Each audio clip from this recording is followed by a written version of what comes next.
Welcome to the lecture on Requirements of Description. Here is the outline of this lecture. 1. Enablement Requirement. 2. Other requirements. First, let's look at the enablement requirement.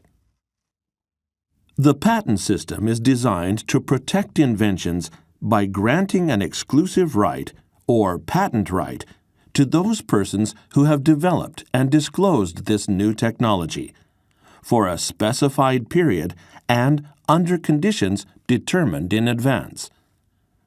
At the same time, the patent system gives others the opportunity to gain access to the invention by disclosing its technical details.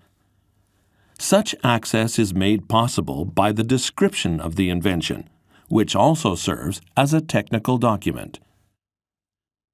The description must therefore meet the enablement requirement so as to serve as a technical document.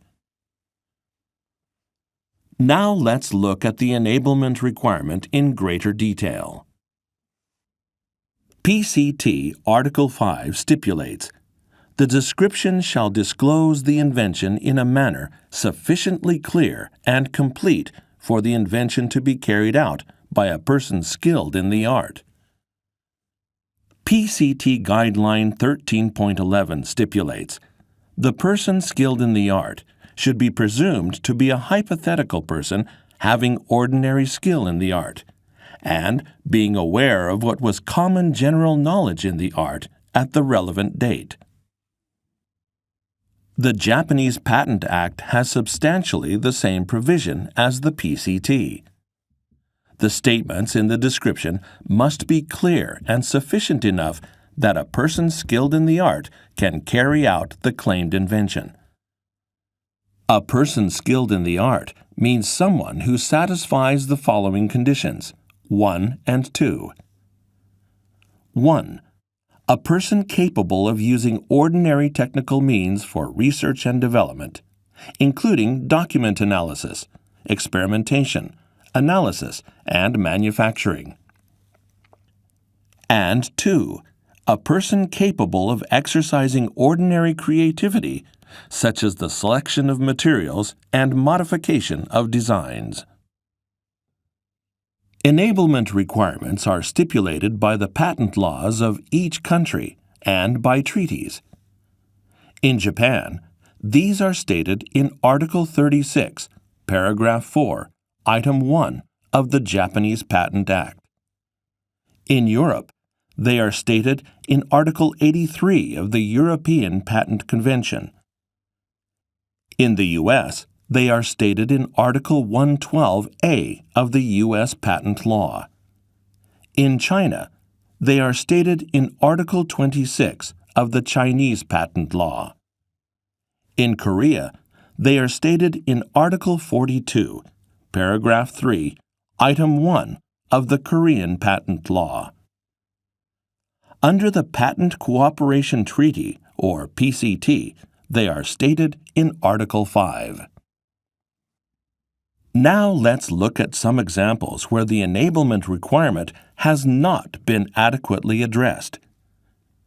The first example of violation is an improper statement of modes for carrying out the invention.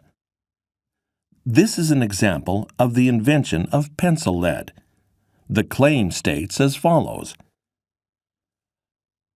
A pencil lead consists of carbon and pores, wherein the relationship between the percentage of volume of pores, A%, of a pore size, A, of 0.002, which is less than or equal to A, which is less than or equal to 0.05 microns, and the percentage of volume of pores, B%, of a pore size B, of 0.05, which is less than B, which is less than or equal to 0.20 microns, is represented by 1.1, which is less than A over B, which is less than 1.3, A plus B, is greater than or equal to 80%.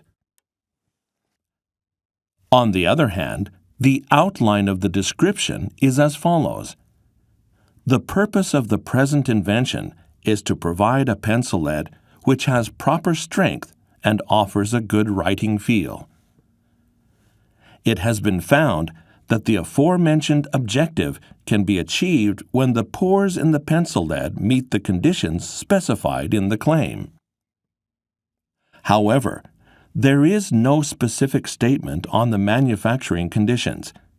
In addition, the manufacturing conditions are not common general knowledge as of the filing date.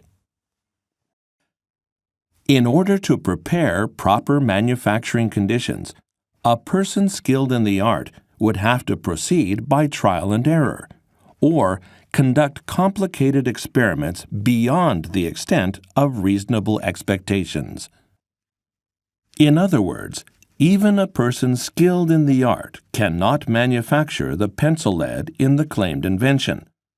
A case like this cannot meet the enablement requirement. Another example of an improper statement of modes for carrying out an invention can be seen in the case of perpetual motion machines, which are hypothetical devices that can keep moving indefinitely without an energy source. They are inherently impossible to be implemented because they would contradict well-established physical laws. So perpetual motion machines do not meet the enablement requirement. Furthermore, they are closely related with patentable subject matter. A perpetual motion machine is considered to be a non-statutory invention in JPO and a non-industrial applicable invention in EPO. The next example of a typical violation is a partial disclosure, where the claimed invention is overly generalized and the working example supports only part of it. This is a specific example that falls into this type of violation. The claim says, a hybrid car of which energy efficiency during running on electricity is from A% to B%, and only a Y control is stated in the description as an embodiment to obtain from A% to B% efficiency. As shown in the figure on the right, the claimed efficiency is much higher than X%, which is the typical efficiency of normal hybrid cars.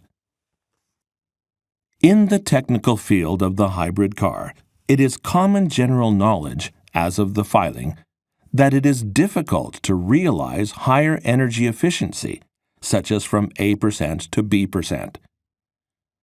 The description does not disclose any common means for realizing the aforesaid high energy efficiency, except for the Y control. Under these conditions, a person skilled in the art would not be able to understand cases other than the case with the Y control, which are included in the claim. Thus, the description is not stated sufficiently as to enable a person skilled in the art to carry out the claimed invention to the full. Now, let's look at the other requirements. Prior art or background art of which the applicant is aware should be stated in the description. They are useful for understanding the invention and its relationship to the prior art. Identification of documents reflecting such art, especially patent specifications, should preferably be included. Most patent offices require disclosure of information on prior art. The JPO requires the name of publications known to the applicant at the time of filing.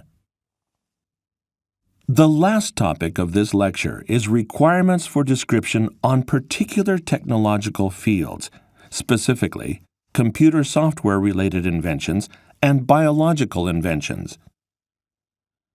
Program listings in programming languages cannot be relied on as the sole disclosure of the invention.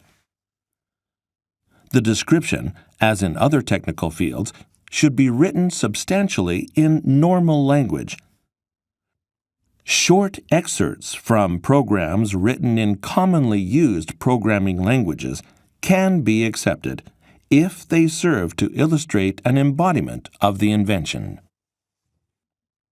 Where the application contains disclosure of one or more nucleotide and/or amino acid sequences, the description should contain a separate sequence, listing parts complying with the standard. Where the application refers to biological material which cannot otherwise be described in the application to meet the sufficiency of disclosure requirements, the deposit of such material is taken into consideration when determining whether those requirements have been met.